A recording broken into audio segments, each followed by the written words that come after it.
ये जो सीट की बात कर रहे हैं वो इसलिए क्योंकि ऐसी बहुमत में आके वो संविधान को बदलना चाहते हैं, आरक्षण ख़त्म करना चाहते हैं, ये उनकी साजिश है। आपने कहा था कि 1.25 लाख करोड़ देंगे स्पेशल पैकेज बिहार को, कहाँ गया? अगर वो मिलता तो पटना साहिब को फ़ायदा होता कि नहीं? बस बहुत सारी समस्याएं हैं, वो तो अयोग्य हैं ही उनको सुलझाने के लिए। ये सेंट्रल यूनिवर्सिटी जो है उसका दर्जा मिलना चाहिए पटना यूनिवर्सिटी को, अभी तक नहीं किया गया। गैस सिलेंडर कब 400 रुपये होगा, 300 रुपये होगा, उसकी भी बात करिए।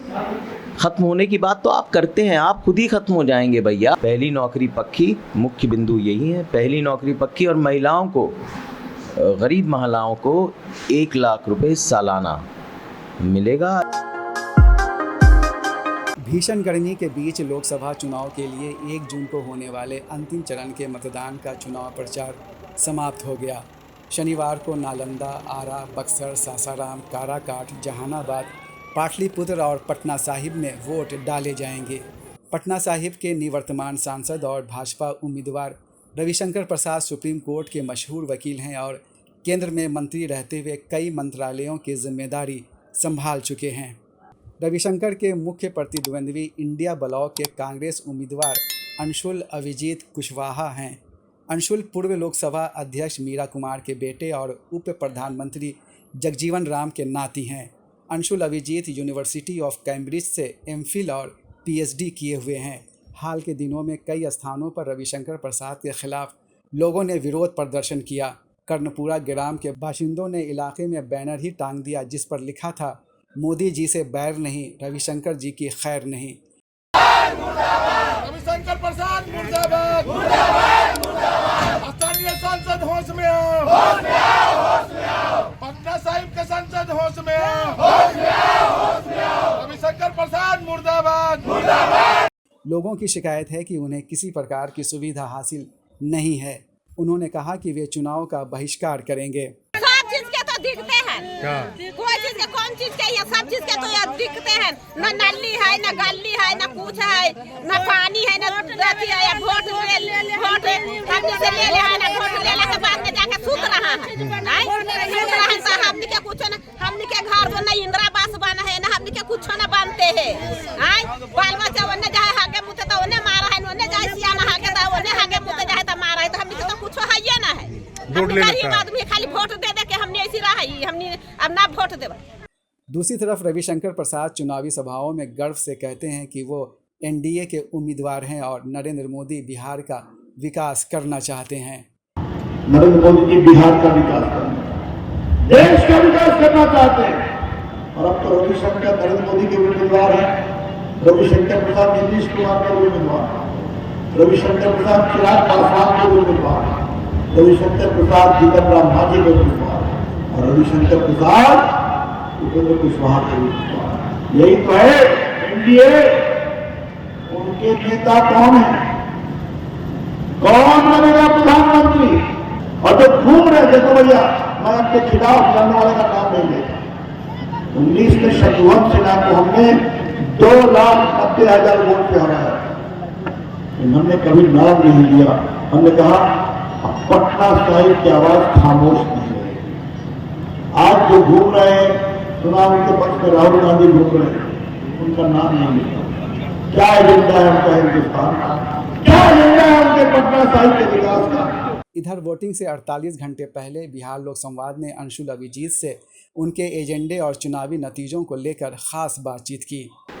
मैं अभी पटना के कांग्रेस मैदान में हूं और मेरे साथ हैं अभी पटना साहिब के उम्मीदवार अंशुल अभिजीत कुशवाहा जी। आप पहली बार लोकसभा चुनाव लड़ रहे हैं और आपके सामने रविशंकर प्रसाद जैसे उम्मीदवार हैं। आप अपनी जीत के प्रति कितने आश्वस्त हैं? नहीं, सुनिश्चित है जीत। आश्वस्त क्या, सुनिश्चित है जीत। और इसके 2 मुख्य कारण हैं। पहली तो हमारी जो सकारात्मक योजनाएं हैं जिन पे आधार पर चुनाव लड़ते हैं, जिनको हम गारंटी कहते हैं क्योंकि वो अपनी मंजिल तक एकदम पहुंचाते हैं, वो हैं पहली नौकरी पक्की, मुख्य बिंदु यही है, पहली नौकरी पक्की। और महिलाओं को, गरीब महिलाओं को 1 लाख रुपए सालाना मिलेगा एक संकट के वक्त में, महंगाई के वक्त में। और किसान माफ़ी भी है, कर्ज माफ़ी है किसान के लिए। उनके लिए राहत देने की बात है, सामाजिक न्याय का मुद्दा है। और पटना साहिब में जो हमारे सकारात्मक एक घोषणा पत्र हमने जारी किया था, जितनी भी समस्याएं हैं, बिजली पानी की समस्या, जल जमाव की समस्याएं, जैम की, रोड उखड़ी हुई, वो सबका समाधान होगा। और दूसरा मुख्य कारण है नाराज़गी जो है ये डबल इंजन सरकार के प्रति, और यहाँ के जो सांसद हैं जो कभी लोगों के बीच में आए नहीं, उनके प्रति ऐसे नाराज़गी है, काला झंडा दिखाया जा रहा है जहाँ जहाँ जाते हैं। मतलब उनको तो बस्ती में आना ही नहीं दिया जा रहा है। तो इसके तो जो नाराज़गी है और जो हमारी योजनाएं हैं उसके आधार पर हमारी जीत 1 तारीख को दर्ज होगी पंजा छाप कर। आपने कहा कि परफॉर्मेंस पिछले 5 साल का रविशंकर प्रसाद से जनता संतुष्ट नहीं है। आप जनता के बीच गए हैं, क्या पाया आपने जनता में, क्या आक्रोश है? देखिए, संतुष्ट नहीं ये बात नहीं है, आक्रोश है। संतुष्ट होना दूसरी बात होती है, आक्रोश है, नाराज़गी है। अब वो बर्दाश्त नहीं कर पाएंगे कि जो सांसद हैं, जो नुमाइंदगी कर रहे हैं उनकी, जिन पे विश्वास किया गया था, वो उनके बीच में नहीं है, कभी आए नहीं।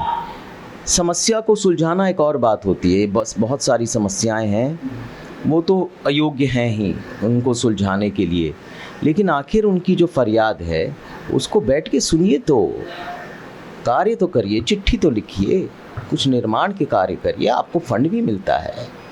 अगर आप ये सब नहीं करेंगे तो जाहिर है नाराज़गी होगी, और ये नाराज़गी व्यक्त भी होगी आपकी हार में।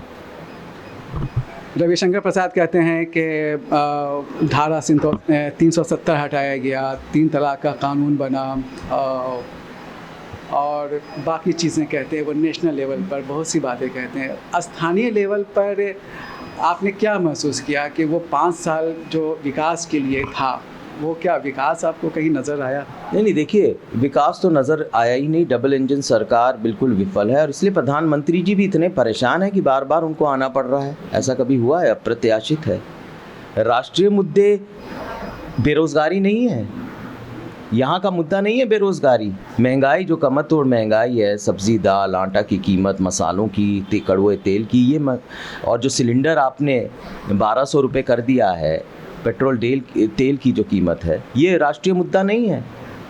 तो लोग यहाँ पर राष्ट्रीय मुद्दे पे अगर चुनाव लड़ेंगे तो आपकी तो हार सुनिश्चित है। और दूसरी बात, यहाँ के जो क्या किया है यहाँ पर, मुझे बताइए, एक कार्य मुझे बता दीजिए, एक कार्य जो यहाँ के लोगों के लिए उन्होंने किया होगा, वादा किया या फिर किया। और अगर नहीं किया तो फिर लोग यहाँ विकल्प ढूंढेंगे ही। मेरा परिवार है जो लोगों के प्रति समर्पित रहा है, बाबू जगजीवन राम हो या मीरा कुमार हो या मेरी दादी हो सुमित्रा देवी, जो बिहार की पहली महिला कैबिनेट मिनिस्टर हैं, लोगों के बीच में रही हैं। जनसेवा उनका परिचय रहा है, हमेशा योगदान रहा है सक्रिय निर्माण में, शहर के निर्माण में और राष्ट्र निर्माण में। यह विरासत और मेरी ही नहीं, सबकी।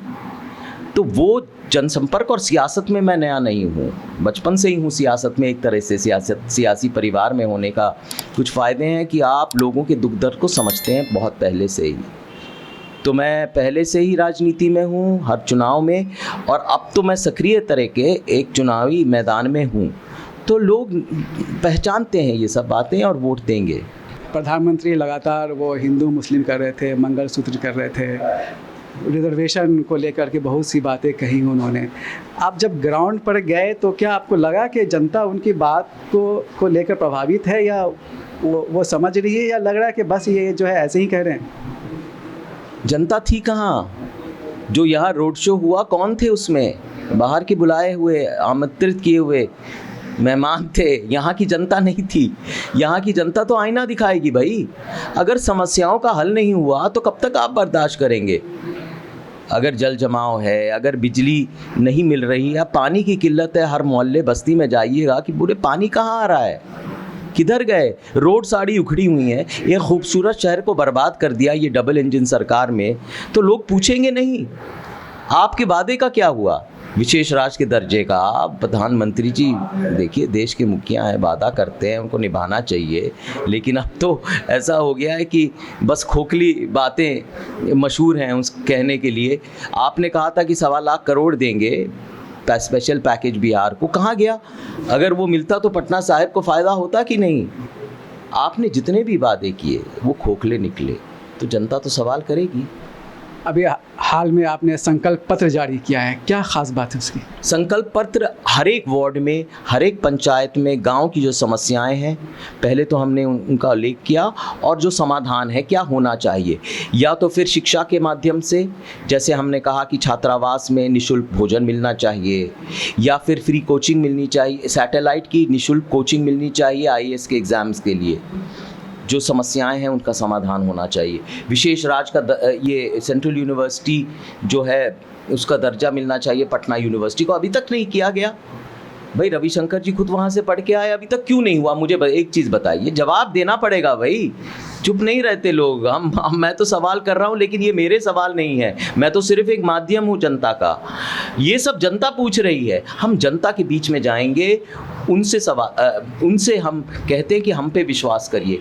खुद पीपा पुल, बख्तियारपुर में पीपा पुल कब तक पक्का पुल नहीं बनेगा?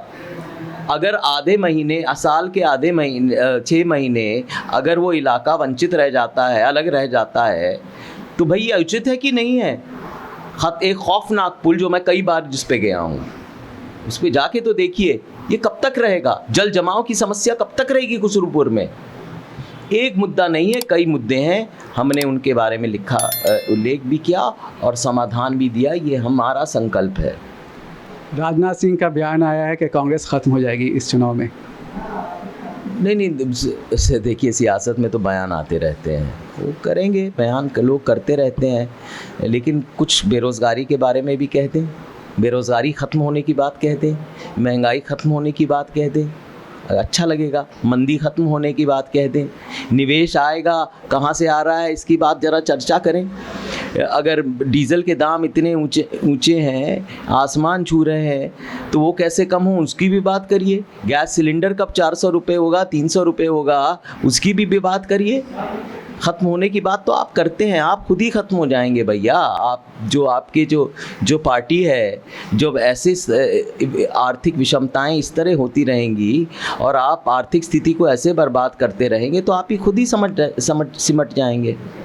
आप इंडिया ब्लॉक के उम्मीदवार हैं, कई पार्टियां इसमें शामिल है और कई जातीय समीकरण इसमें शामिल है। आप ज़मीन पर गए तो क्या आपको लगा कि इनका सपोर्ट आपके साथ है?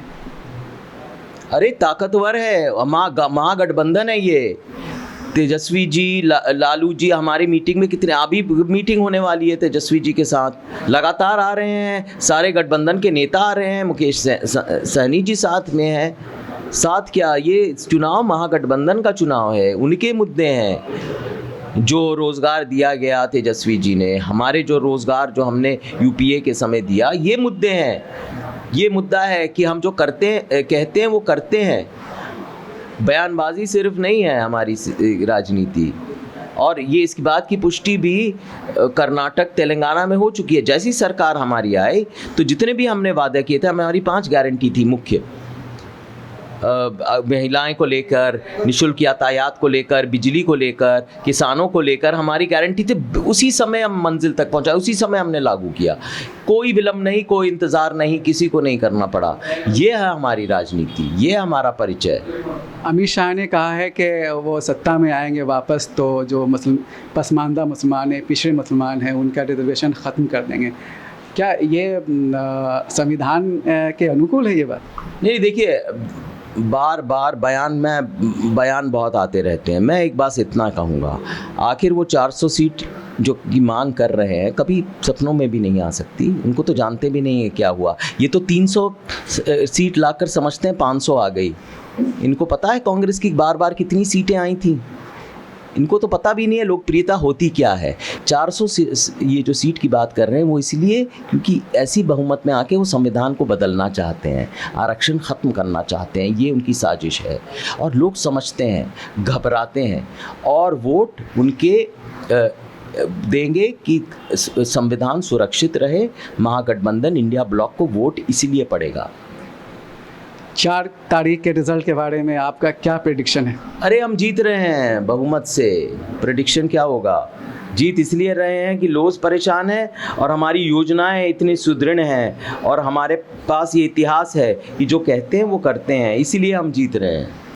इस चुनाव में रविशंकर की नज़र उनकी जाति के कायस्थ के साथ स्वर्ण और अति पिछड़ा वोट पर है, तो अंशुल अभिजीत को यादव, मुस्लिम, कुशवाहा और दलित वोट मिलने की उम्मीद है। पाकीज़ा फिल्म का एक मशहूर गाना है, आज हम अपनी दुआओं का असर देखेंगे, तीरे नज़र देखेंगे, ज़ख्मी जिगर देखेंगे। पूरे हिंदुस्तान को 4 जून का इंतज़ार है, जब इस लोकसभा चुनाव 2024 का रिज़ल्ट आएगा और लोग या तो तब्दीली देखेंगे या फिर वही स्थिति जो पिछले 10 साल में रही है। अब देखना ये है कि जनता ने क्या फ़ैसला किया है और ये भी देखना है कि बकौल नरेंद्र मोदी कौन मुजरा करेगा और कौन मुजरा देखेगा। कैमरा पर्सन जुनैद के साथ मैं सैयद जावेद हसन, पटना।